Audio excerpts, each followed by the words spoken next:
Bonjour et bienvenue. On s'est déjà demandé comment notre cerveau est en quelque sorte programmé pour croire. Aujourd'hui, on explore une idée assez fascinante. Et si une certaine structure de foi était particulièrement adaptée à notre manière de fonctionner, à notre cognition? On va donc se pencher sur ce lien entre l'islam et le cerveau. Voilà la question qui va nous servir de fil rouge. En s'appuyant sur nos sources, on va décortiquer comment les principes de l'islam pourraient parler directement à la façon dont notre cerveau cherche à comprendre le monde qui l'entoure. Bon, commençons par la base.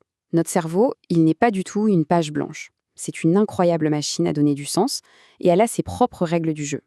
Il y a des types d'informations qu'il préfère, ce qui le rend bien plus réceptif à certains messages qu'à d'autres. Voyons ça de plus près. Et voilà les deux grands appétits de notre esprit. D'un côté, il a une soif de simplicité et de clarté pour que les choses aient un sens. De l'autre, il adore la routine, la répétition, car ça l'aide à consolider ce qu'il a appris. Clarté et répétition. Il faut vraiment retenir ces deux piliers.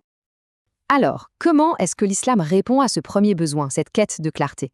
Eh bien, la réponse se trouve au cœur même de son message. Et sa force, c'est sa simplicité, une simplicité presque radicale. Au centre de l'islam, il y a un concept, et un seul, le tawhid. C'est l'unicité absolue de Dieu. Attention, ce n'est pas juste une idée parmi d'autres, c'est vraiment le noyau, le point de départ à partir duquel tout le reste, la morale, les rituels, la vision du monde, va découler de manière parfaitement logique et cohérente. Une seule idée pour tout expliquer. Et cette base théologique, aussi profonde soit-elle, est d'une concision assez bluffante. Elle peut être entièrement résumée en 17 mots. Juste 17. Imaginez ça, toute une théologie qui tient en une seule phrase. Et les voici, ces fameux mots.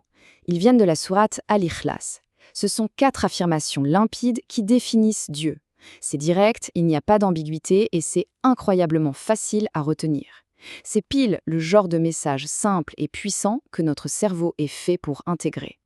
Le point crucial ici, c'est que ça présente une foi qui se veut naturelle pour l'esprit. Pas besoin de passer des heures à essayer de résoudre des casse-têtes théologiques ou de se débattre avec des concepts qui semblent paradoxaux. Non, la base est simple, elle est logique, elle est accessible. Ok, on a vu la clarté. Passons maintenant au deuxième pilier, la répétition. Comment l'islam nourrit-il ce besoin qu'a notre cerveau de routine, de régularité? La réponse, elle, se trouve dans les rituels du quotidien. La prière, le jeûne, la charité, ce ne sont pas juste des obligations.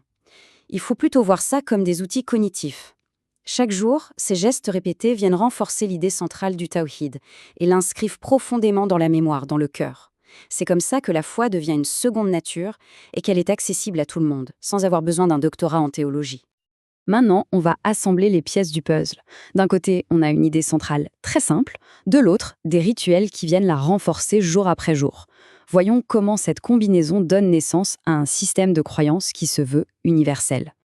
D'après les sources qu'on a étudiées, pour qu'une foi soit efficace et naturelle pour l'esprit, elle doit cocher ces 4 cases. Une idée simple, des règles de vie qui tiennent la route, des pratiques accessibles et des principes qui peuvent parler à n'importe qui, n'importe où. Ce tableau, qui est basé sur l'analyse de nos sources, propose une petite comparaison. Alors attention, l'idée ici n'est pas du tout de diminuer la profondeur des autres grandes foi. Le but est de souligner un contraste. Là où des concepts comme la Trinité ou la métaphysique bouddhiste demandent un effort intellectuel important, l'islam, selon cette analyse, mise tout sur une simplicité fondamentale associée à des pratiques universelles. Donc, ce qu'il faut vraiment retenir, c'est cette synergie. C'est l'alliance entre une idée claire comme de l'eau de roche et des pratiques logiques, répétitives, qui rendraient les principes de l'islam pertinents pour n'importe quel être humain, peu importe sa culture ou son origine. Mais au fond, à quoi ça sert tout ça? Quel est le but de cet alignement parfait entre une foi et le fonctionnement du cerveau? D'après cette analyse, la destination finale, c'est un état de sérénité intérieure et de clarté mentale. Cette citation est très parlante, je trouve. Elle suggère que la confusion spirituelle, le fait de se sentir perdu, ce n'est pas une fatalité. L'état naturel qu'on devrait rechercher, ce serait plutôt la clarté. Et la foi serait un chemin pour y arriver. En résumé, l'argument présenté ici est celui d'un système qui est conçu pour être parfaitement compréhensible. Une foi qui, par sa simplicité et sa logique, guiderait toute personne qui cherche sincèrement vers cette fameuse clarté de l'esprit et cette sérénité. Ça laisse une question en suspens, une question intéressante. Est-ce que la simplicité est la forme la plus élevée de la vérité spirituelle? Merci d'avoir suivi cette analyse avec nous.